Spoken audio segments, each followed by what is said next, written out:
Hey friends, your girl Brittany here, and another haunting treat that I have for you today. So we are going to do this cute little haunted house envelope flip. Now you don't have to make it into a house, but I thought it fit very, very well. And you can go ahead and use any kind of binding system as you would like. As you can see, I use the discs, but you can go ahead and use your cinch or just punch holes and do binder rings. But regardless, you need your envelope punch board, and let's go ahead and get this going.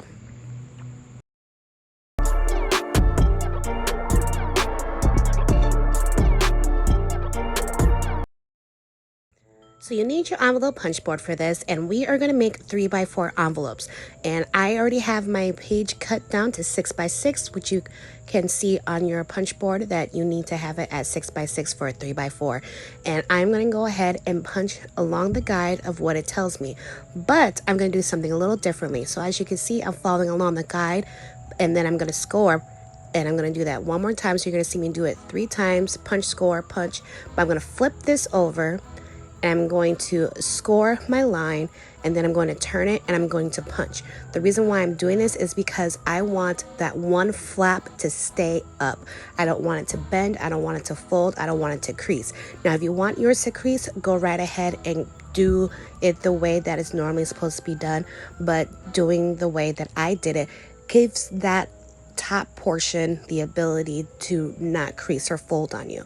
So I'm gonna go ahead and put this together. I'm doing 4, but the great thing about this is that you can go ahead and do as many as you would like. Now we're going to do the cover portion, and you're going to fold it inwards, go out, and then fold it back in. And if you are going to do a different size envelope, you can go ahead and alter this into the size that it fits for you. So now I'm going to take my envelope here, and this is optional. Like I said, I want to do it like a haunted house. And so I'm going to line it up to the way I want it to look, and I'm going to make my markings on my cover sheet here. And then what I'm going to do is I'm going to slice that corner off, and then I'm going to take that corner and then flip it to the other side, so then that way I can have roughly an even side.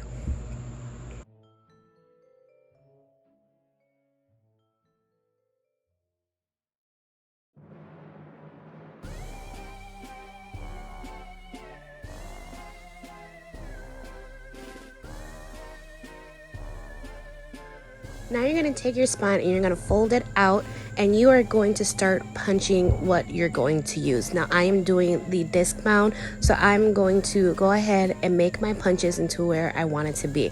Now if you're going to do the hole punch and do binder rings, go for it. If you want to do the cinch, you're going to do it the same way. You're going to pop that piece out for your spine, and then you're going to go ahead and make your punches.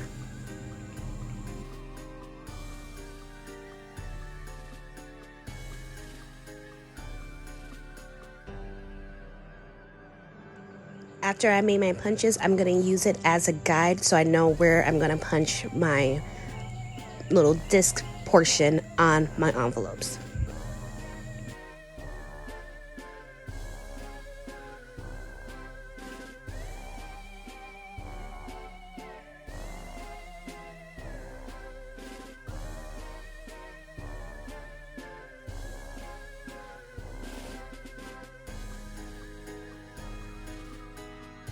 Now I'm going to start matting my pieces, but before I do, I'm going to grab some ribbon to create a closure, and I'm going to do this on the front portion and on the outside of the front portion and on the outside of the back portion. And then I'm going to go ahead and mat my pieces front, back, and inside.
And as you saw, I lined it up with my base of my book to make sure I can go ahead and cut out my little triangles.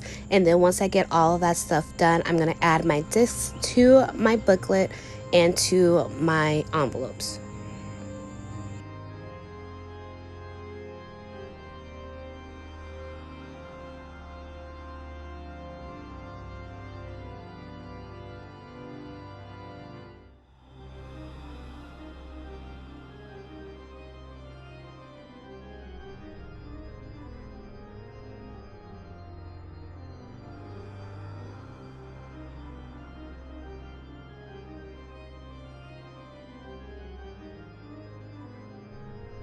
And then this is what we have so far. I did do a scrap piece of cardstock to add in for my chimney, but now all we have to do is decorate it to however you want.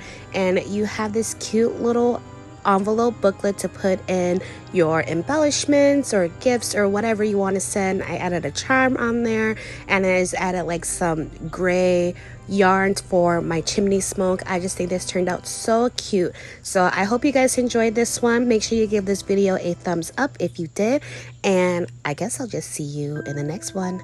Bye.